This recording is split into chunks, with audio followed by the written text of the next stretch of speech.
yra nuostabi istorija. Buvo vienas karalius ir jis turėjo vizirį. Ir šis karalius buvo antiek karingas. Jis buvo drąsus, kilnus, tikras kšatrijus, labai religingas. Ir jis apsupo save ministrais, kurie visi buvo gabūs ir talentingi žmonės. Jis skaitė, kad tik gabus ir labai talentingas asmuo gali teisingai spręsti tokius klausimus. Apdovanota talentų asmenybė. Jis turėjo ministrą vardu Tensenas, o karaliaus vardas buvo Akbaras. Girdėjote?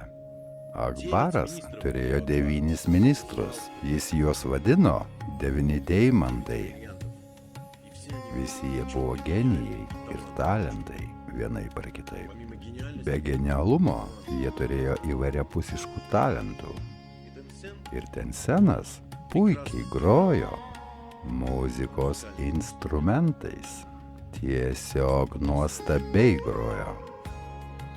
Yra toks instrumentas, kuris vadinasi sitara. Žinote, kad žodis gita reiškia giesmė, ra – saulė, gitara – Bhagavad Gita, o gitara – saulės giesmė. Saulė turi 7 arklius, kurie atstovauja 7 energijoms tipams. Ir pirmoje Šrimad Bhagavat giesmėje aprašoma, kad 7 arkliai ir 7 gitaros stygos simbolizuoja natas, 7 natas. Do, re, mi, fa, sol, la, si. Ir šios 7 natos skelbia Bhagavad Gita. Giesmę dainuoja Dievas, kurią jis dainavo Saulės dievui. Tai vadinasi gitara. Ir yra muzikos instrumentas sitara. Sita, žinote kas yra? Lakšmi. Klestėjimo deivė, sitara. Ir Tensenas labai gerai grojo sitarą. Kartą imperatorius Akbaras kalbėjosi su mistiku Jogu Indijoje. Ir Jogas jam tarė: ar žinai, karaliau, kad viskas gyvenime valdoma išaukštintomis asmenybėmis? Jis atsakė: taip, aš žinau, kad viską valdo išaukštintos asmenybės. Jogas sako: tai kad aš ne apie tave. Akbaras buvo labai protingas. Pagalvojo: nu jo, čia aš biškį nuklydau. Atsiprašau, pasikrašiavau, buvau neteisus. Akbaras sako: ką turiu omenyje? Išminčius netrikdęs jo paklausė: ar žinai, kad jei didi asmenybė pradės groti sitarą,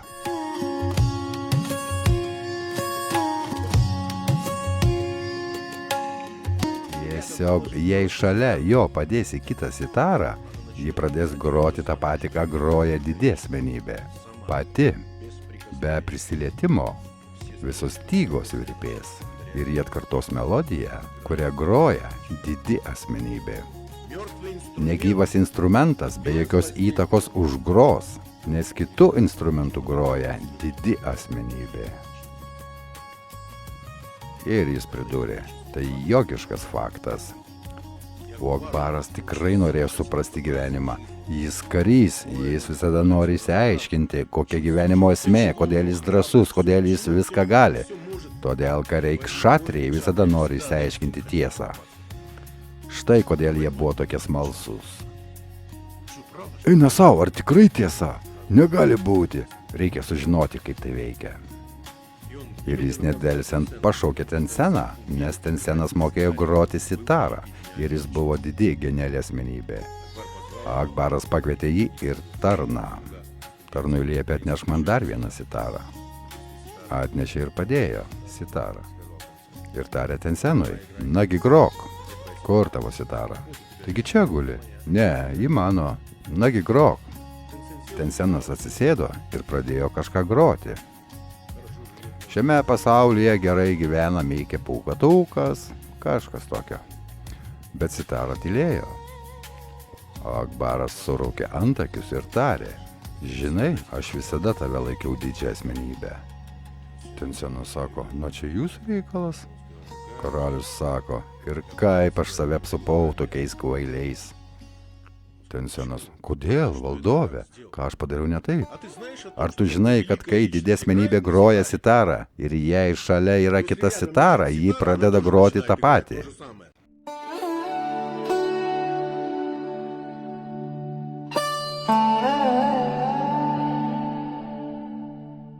Tensenas sako: žinoma, žinau, bet čia jūs mane laikote didžią asmenybę, o aš tai nesu didė asmenybė. Bet mano dvasinis mokytojas, jis didė asmenybė. Akbaras sako: nedelsiant pakvieskite jį į rūmus. Noriu įsitikinti, kad jis yra didė asmenybė, nes jei didė asmenybė užgros sitarą ir kita sitara užgros tą patį, ką groja didė asmenybė. Na, suprantate, jis toks žmogus.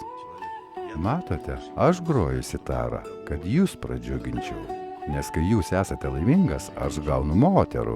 Jūs man duodate daug moterų, daug pinigų, daug šlovės, jūs man tai duodate, todėl aš ir groju.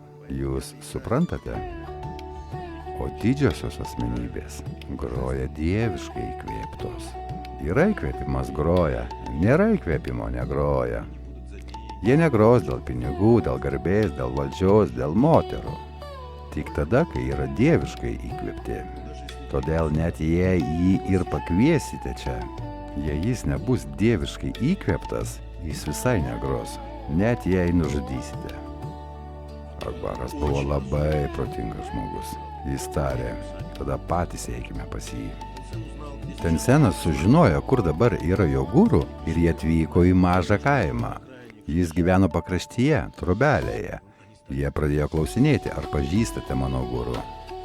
O, tai tokia didė asmenybė. O, mes kiekvieną rytą verkiame. Kodėl? Mes verkiame, nes mes bedieviai.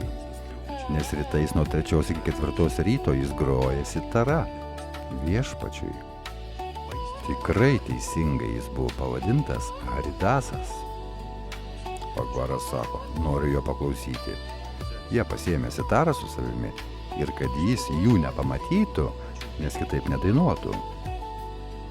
Jie tyliai pastatė maždaug už 20 metrų sitarą ir pasislėpė krūmuose nakčiai ir pradėjo laukti. Ir jie, kaip pažangiausi žmonės, naktį nemiegos nuo 3 iki 4. Kas išminčių diena, durniui visada naktis. Ir jie tuo laiku stojo laukti. Laukė visą naktį, iki 3 kaip sargybiniai. O po 3 atėjo Gūna gimtoji. Neįdomi visai. Iki 3 Tamas. O Tensenas buvo gerumo Gūnoje. Jis kaip tik priešingai, iki 3 jis snudriavo. Karalius dar pagalvojo, nusispjovęs: silpnakinkis. Ir karalius iki 3 gudravo, o Tensenas iki 3 snudriavo. Ir kai atėjo 3 valanda, Tensenas atbudo, o karalius snaudžia.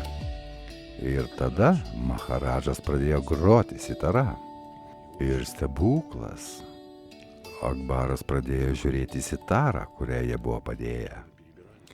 Sitaros stygos judėjo ir sitara viską kartojo, ką grojo jo guru Haridasas. Ir jis uždainavo. Ir staiga išgirdo, sitara taip pat uždainavo. Akbaras apstulbęs.